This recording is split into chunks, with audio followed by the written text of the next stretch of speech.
हरे कृष्णा। तो ये दिव्य स्थान श्रीमद् भगवद गीता का प्राकट्य स्थल श्री ज्योतिसर धाम है। यहाँ पर परम भगवान श्री कृष्ण ने अपने प्रिय भक्त व सखा अर्जुन को बहुत ही गुह्य और दिव्य ज्ञान दिया। कहा जाता है यह ज्ञान उन्होंने 45 मिनट में मोक्षदा एकादशी मार्गशीर्ष 11 मतलब आज के दिन ही 5000 वर्ष पहले दिया था। वैसे तो यह दिव्य ज्ञान हमेशा ही रहता है, क्योंकि यह गीता का अमर ज्ञान कभी नष्ट नहीं होता। आज भी परम भगवान श्री कृष्ण कहीं ना कहीं किसी ना किसी ब्रह्मांड में ये दिव्य ज्ञान दे रहे होंगे, लेकिन भगवान कह रहे हैं कि यह दिव्य ज्ञान, यह अमर योग विद्या का उपदेश मैंने सूर्यदेव को, यानी कि भगवद गीता में भगवान चौथे अध्याय के प्रथम स्कंद प्रथम श्लोक में कह रहे हैं। क्या कह रहे हैं? श्री भगवान उवाच इमं विवस्ते योगम प्रोक्तवान हम अव्ययम विवस्वान मनवे प्राहम मनुरिक्ष्वांक अब्रवीवित्य। भगवान ने कहा कि मैंने इस अमर योग विद्या का उपदेश सूर्यदेव विवस्वान को वास्तव में अनुमान से लगभग 12 करोड़ 4 लाख वर्ष पहले ये भगवद गीता कही गई। तो उन्होंने फिर विवस्वान जी ने मनुष्यों के पिता मनु को उपदेश दिया और मनु ने इसका उपदेश इक्ष्वाकु को दिया। तो इस प्रकार से आगे भगवान कहते हैं कि यह परम विज्ञान गुरु परंपरा द्वारा एवं परंपरा प्राप्तम इमं राज ऋषयो विदुः सकालेन महता योगो नष्ट परंतपः। तो यह परम विज्ञान गुरु परंपरा द्वारा प्राप्त किया गया और राज ऋषियों ने इसे इसी विधि से समझा, किंतु कालक्रम में यह परंपरा छिन्न हो गई। अतः यह विज्ञान यथारूप में लुप्त हो गया लगता था, लेकिन भगवान कह रहे हैं कि स एवायम मया तेध्य योग प्रोक्तः पुरातनः भक्तो असि में सखा चेति रहस्यम ही एतद उत्तमम। कि हे अर्जुन, आज मेरे द्वारा वही यह प्राचीन योग, यानी क्योंकि तुम्हारा मेरे संग संबंध है, तो यह विज्ञान मैं तुमसे कह रहा हूं, क्योंकि तुम मेरे भक्त तथा मित्र हो और तुम मेरे से ईर्ष्या नहीं करते हैं, अतः तुम इस विज्ञान के दिव्य रहस्य को समझ सकते हो।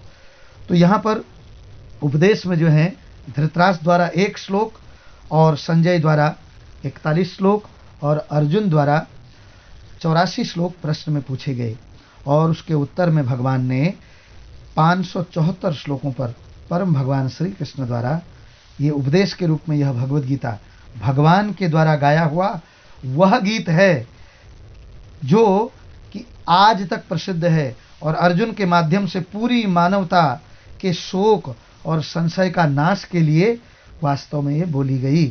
इसीलिए जिस भी स्थान पर भगवद गीता की पुस्तक रहती है और उसका नित्य पाठ होता है, कैसे विधि पूर्वक आदर पूर्वक, तो भगवान क्या कहते हैं, इस जिस घर में भी गीता की पूजा होती है वहाँ पर किसी भी प्रकार के अभिश्राप श्राप के कष्ट प्रवेश नहीं करते हैं।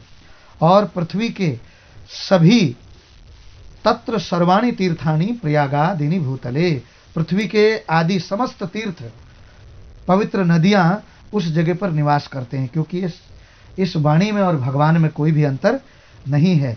तो आप सोचिए ये भगवद गीता नाम ही क्यों पड़ा इसका, तो क्योंकि यह संवाद भगवान श्री कृष्ण के द्वारा अर्जुन को उद्देश्य रखकर इसी धर्म क्षेत्र कुरुक्षेत्र में गाया गया और इसीलिए इसका जो समावेश है वो महाभारत में भीष्म पर्व में 25वें अध्याय से 42वें अध्याय तक किया गया है भीष्म पर्व में। तो इस प्रकार से वैसे तो बहुत बहुत भिन्न भिन्न गीता के नाम से भी प्रचलित है, उद्धव गीता, अनुगीता, अष्टावक्र गीता, कपिल गीता, लेकिन इन सब में श्रीमद् भगवद गीता सबसे अधिक प्रसिद्ध है। क्यों? क्योंकि इसमें सभी उपनिषदों तथा वेदांत दर्शन का सार दिया गया है और यह वैष्णव ग्रंथ श्रीमद् भागवत की पूर्व भूमिका मानी गई है। इसलिए भगवान कहते हैं इस भगवद गीता में और मुझ में कोई भी अंतर नहीं है, क्योंकि हे अर्जुन, पहले 5 अध्याय मेरे मुख जानो और आगे के 10 अध्याय मेरी भुजाएं जानो, 16वां अध्याय मेरा उदर जानो और 17वां और 18वां अध्याय मेरे 2 चरण कमल जानो। तो ये गीता का जो है ये दिव्य स्थान काल ये सब, यानी कि इतवार के दिन ही भगवान ने 45 मिनट में मार्गशीर्ष आज के दिन ही जो है भगवद गीता को सुनाया था। और गीता के विभाग भी किए गए, 3 विभाग आचार्यों ने, इसके 3 विभाग, 1 से 6 तक कर्मयोग, 7 से 12 तक भक्ति योग और 13 से 18 तक ज्ञान योग। तो इस प्रकार से ये जो है भगवद गीता, और इस भगवद गीता में 5 विषय भी हैं, ईश्वर, जीव, प्रकृति, काल और कर्म। तो ईश्वर, जीव, प्रकृति और काल जो है शाश्वत है, और कर्म जो है वो क्या है, वो उसको बदला जा सकता है, इसलिए वो शाश्वत नहीं है। ठीक है ना। तो गीता समझने के लिए भी योग्यता क्या है कि आप ये जानें कि श्री कृष्ण ही परम पूर्ण पुरुषोत्तम भगवान हैं, तभी हम गीता की आत्मा में प्रवेश कर सकते हैं। ठीक है कि नहीं। तो इस प्रकार से भगवान से संबंध में रख करके तब आप भगवान को समझते हैं। और गीता का वास्तव में परिणाम क्या है हमने पढ़ी है, उसकी पहचान क्या है। अर्जुन 18वें अध्याय के 73वें श्लोक में कहते हैं, हे प्रभु मेरा नष्ट मोहम स्मृति लब्धवा, मेरा मोह नष्ट हो चुका है, अब मेरे को स्मृति प्राप्त हो गई है, अब आप जैसा कहेंगे वैसा ही मैं करूंगा। तो ठीक है कि नहीं। इसके बाद अर्जुन ने श्री कृष्ण की शरणागति ग्रहण की। तो इसी प्रकार गीता समझने का असली अर्थ है कि जब हम भी मोह और संशयों से हट करके क्या करें, भगवान की प्रेमा भक्ति में संलग्न होएं। तो इसलिए आज के दिन हमें भगवान से प्रार्थना करनी चाहिए कि ये भगवद गीता हमारे हृदय में, हमारी बुद्धि में, मन में भी प्रकट होए।